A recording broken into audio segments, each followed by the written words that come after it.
At ako, Jules, eto ha, mainit na usapin pa rin itong pagtataas ng singil sa kuryente na nagpapahirap talaga sa ating mga consumer. Pero narito tayo ngayon, napakapalad natin ngayong umagang ito dahil meron tayong makakasama mula sa Energy Regulatory Commission upang masagot yung ilang mga katanungan natin. So, welcome nating lahat po ang Executive Director 3 ng ERC. Walang iba kundi si Attorney Francis Saturnino Juan. Good morning, sir. Good morning, Jules. Good morning, lahat.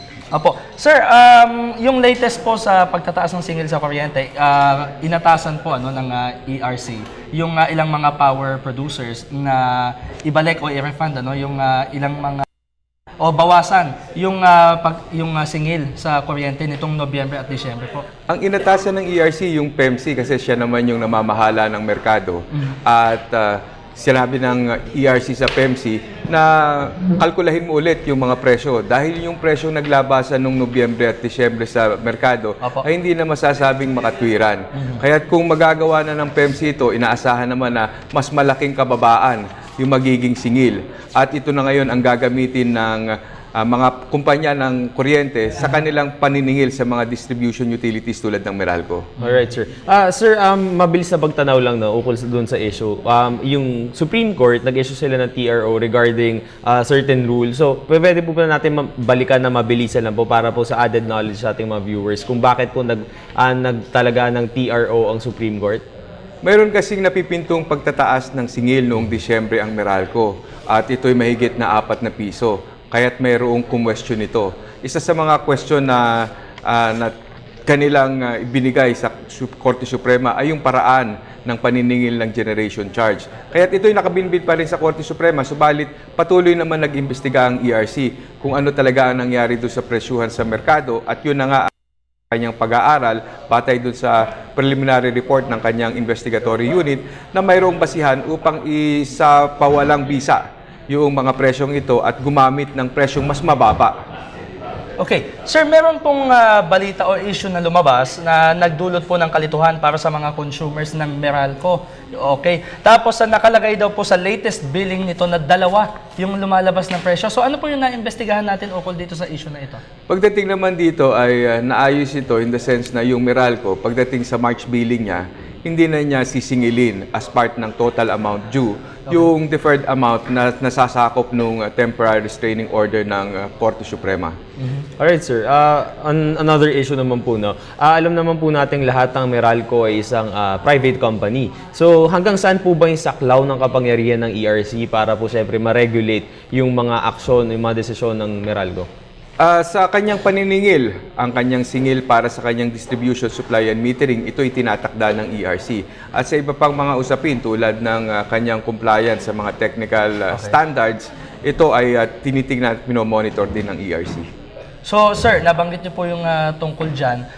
Linawin lamang po natin para sa mga televiewers po natin, para sa ang ERC po ba pwede pong pigilan yung pagtataas sa singil sa kuryente o mabababaan lamang yung singil? Yung kasing singil ng kuryente, nakabatay talaga yan doon sa aktual na ginagastos ng mga kumpanya ng kuryente. Dahil sila naman ay entitled na maibalik sa kanila yung kanilang ginastos at kumita ng reasonabling kita para doon sa kanilang ipinuhunan. Alright, sir. For the whole Philippines naman po, especially with the mandate of ERC, sir, ano po ba yung mga magiging next steps ng ERC for the whole of 2014, especially with the updates na nangyari nga dito sa Meralco? Ngayon ay patuloy namin pinaiigting yung aming pagsasagawa ng monitoring ng mga kumpanya ng kuryente nang sa ganon ay matiyak na sila ay sumusunod sa mga panuntunan ng merkado at pagdating naman sa pagtatakda ng singil, patuloy na pinag-aaralan ng ERC kung paano pa mas mapabubuti yung pamamaraan ng pagtatakda ng singil. Okay. Sir, balik po tayo dun sa issue ng refund, yung para sa November at December 2013, kung saan na inatasan nga po ng ERC na ibalik, inatasan po ng PMC. Kahapon po kasi ay iminungkahi ni Bayan Nery Colmenares na patawan daw ng parusa yung mga power players. Ano po yung masasabi po ninyo tungkol dito? Yung ipinalabas na kautusan ng ERC kasi para lang dito dun sa presyo muna ng kuryente sa merkado. Subalit patuloy pa rin ang investigasyon at mayroon pa ring posibilidad na sa pagtatapos ng investigasyon ay makakagawa na ang ERC ng determinasyon kung meron talagang dapat na mga managot na kumpanya ng kuryente at kung sila ay mayroong kasalanan, sila ay dapat mapatawan ng parusa. Pero kung doblehin daw po yung refund na ibabalik po ng mga power players sa consumers, posible po bang mangyari ito?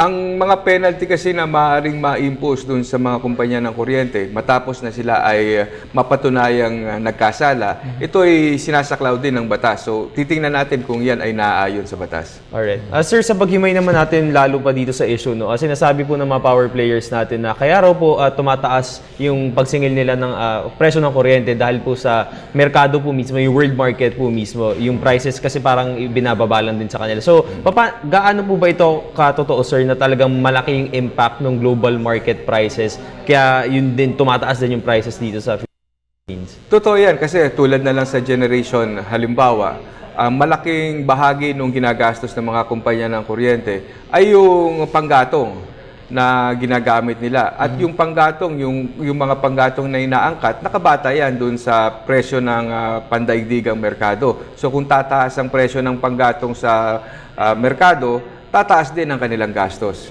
Okay, sir, alam naman natin, hindi naman natin mapipigil po talaga na kung minsan-minsan ay talaga pong nagtataas yung presyo ng elektrisidad o yung kuryente po dito sa bansa. Pero ano po ang maimumungkahi po ninyo para naman sa sustainable po na elektrisidad dito sa ating bansa?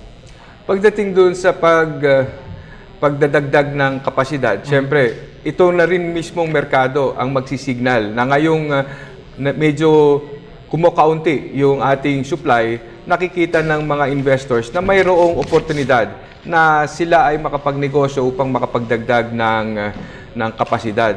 Sa panig naman ng mga kumukonsumo ng kuryente, siyempre, para rin makatulong doon sa pangkalahatang balanse ng supply at demand, maaari nating mapababa ang demand kung tayo ay magiging matalino sa paggamit natin ng kuryente.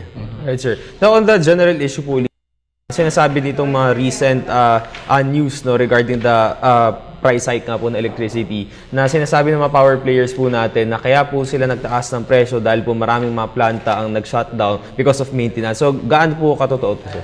Ito isa sa mga dahilan kung bakit nakapag-desisyon ng ERC na ipawalang bisa yung presyo sa merkado. Dahil nga totoo, kung magkakaroon ng pagbaba sa supply, bunga ng mga outages, ng mga malampaya shutdown, talagang maasahan natin na maaring tataas ang presyuhan. Pero doon sa nangyari noong November and December na bumaba ang supply, pero mayroon pang mga market participants na hindi talaga sila nag-alok ng kanilang available supply.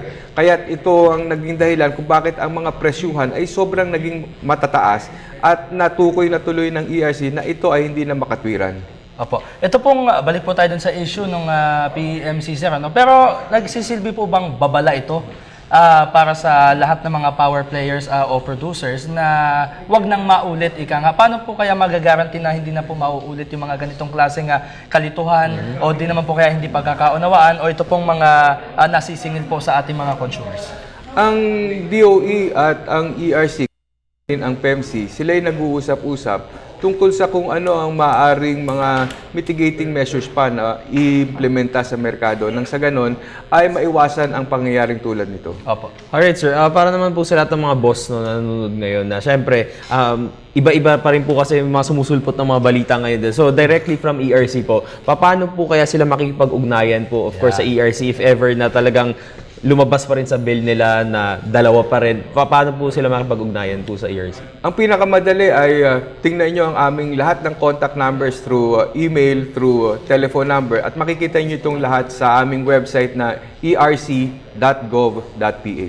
Ayan. And syempre po, ano naman po kaya yung masasabi ng ERC, sir? Sa pahayag po ng power players, sinutdown yung ilang planta bilang parte daw po ng maintenance po nila. Mayroon talaga mga pagkakataon na kinakailangan talagang i-shutdown ng mga planta for maintenance.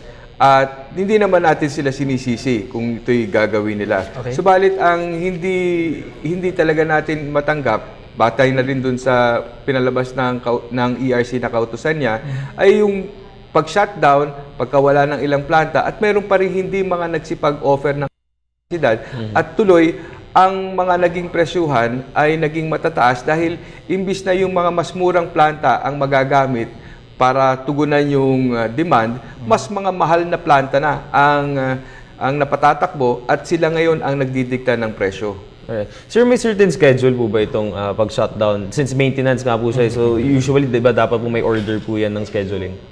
Taon-taon yan, inaayos yan. Sa pagsisimula ng taon, mayroon na silang schedule nung mga shutdown ng mga planta for their regular maintenance. Inaayos din yan ng system operator nang sa ganun ay talagang hindi magkasabay-sabay. Subalit hindi talaga maiiwasan na parang sasakyan, bigla na lang mayroong magiging aberya doon sa sasakyan. Okay. At ito isasabay pa doon sa ilang mga nakaschedule na outages. Alright. Sir, nabanggit niyo po na taon-taon naman po yung maintenance. So sir, can we say na talagang taon-taon possible na magkaroon ng pagtaas ng singil sa kuryente dahil sa maintenance na to?